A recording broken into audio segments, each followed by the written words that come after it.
guys, good morning.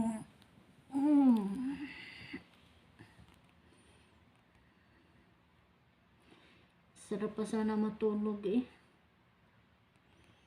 Kailangan natin magising ng maaga. Maghatid na naman tayo ng estudyante guys. Sarap pa matulog.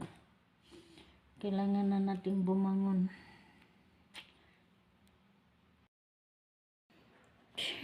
Malamig pa talaga. Upo muna tayo saglit bago tayo tumayo. Malamig yung tubig guys. Buti na lang mayroong hot and cold.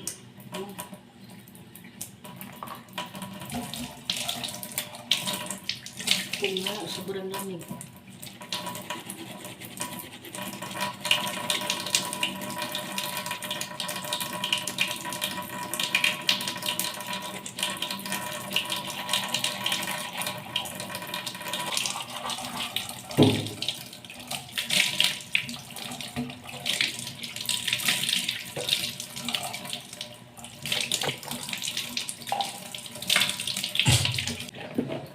Maghilamos lang tayo guys.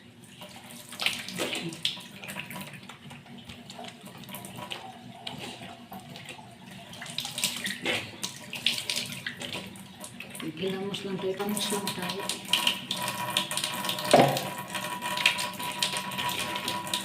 Dahil kagabi naligo ako guys.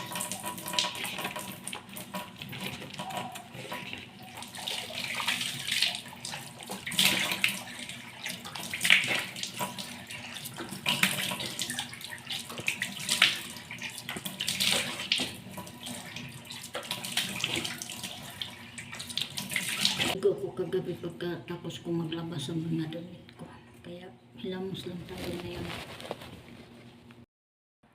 Hello guys, yan. Ito yung gamit ko guys no, sa mukha. Yan, ganyan ko lang yan guys. Ayos na. Nivea Rose Care. Kunti lang.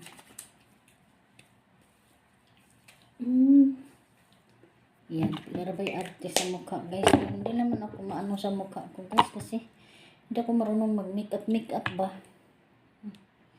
Ano lang, pati nga pagguhit ng kilay ko, hindi ako marunong guys. Basta magguhitan lang siya. Wala kasing buhok yung kilay ko. Walang ano, naubos na sa kakonsumisyon.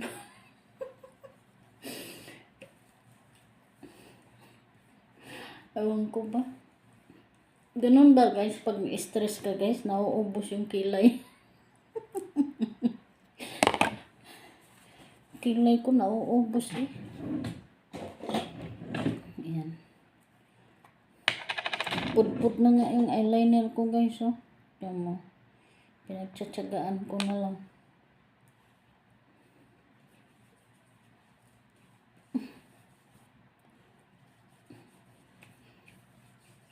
Ayan, tapos konting cream.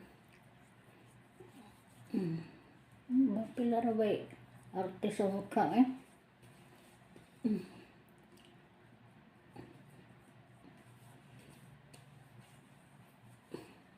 Diba? Yan. Yan yung cream natin guys. Yan.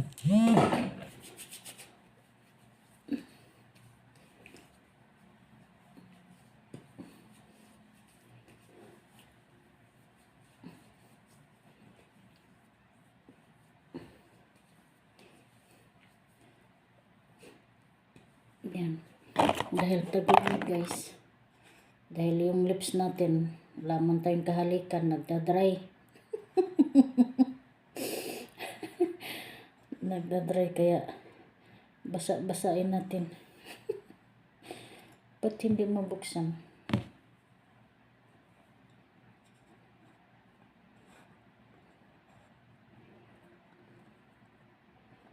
Yan. Ito yung pang ano sa ano para hindi halata wala tayong kahalikan. Char. Diba?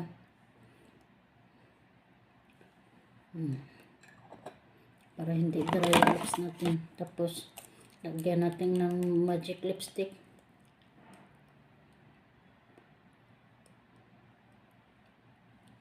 Ganun lang kasimple guys. Sus, Diyos ko Lord. Tapos lagyan natin yung kilay natin. Ay naku, ginawa ko pudpud naman yung akong kuan guys. Ito ko marunong magkilay, basta maanuhan lang siya. Mabagisan lang okay na. Diba?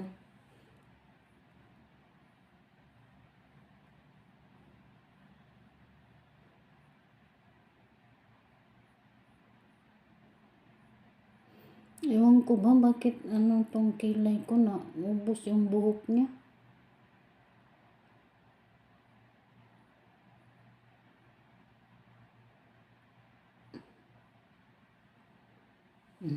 Yan, diba? medyo gwapa-gwapa na guys. May kilay. Para hindi tayo estatwa tingnan pag walang kilay. Ganun lang kasimple. Sus, Ginoo.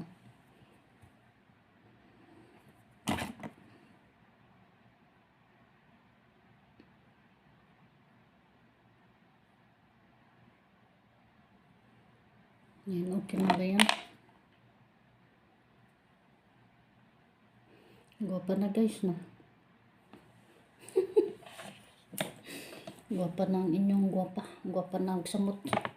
Gwapa na imudmud. Yan. Naligo ako kagabi guys. Kaya naghilamos lang ako ngayon. So mamaya na tayo magsuot ng abaya.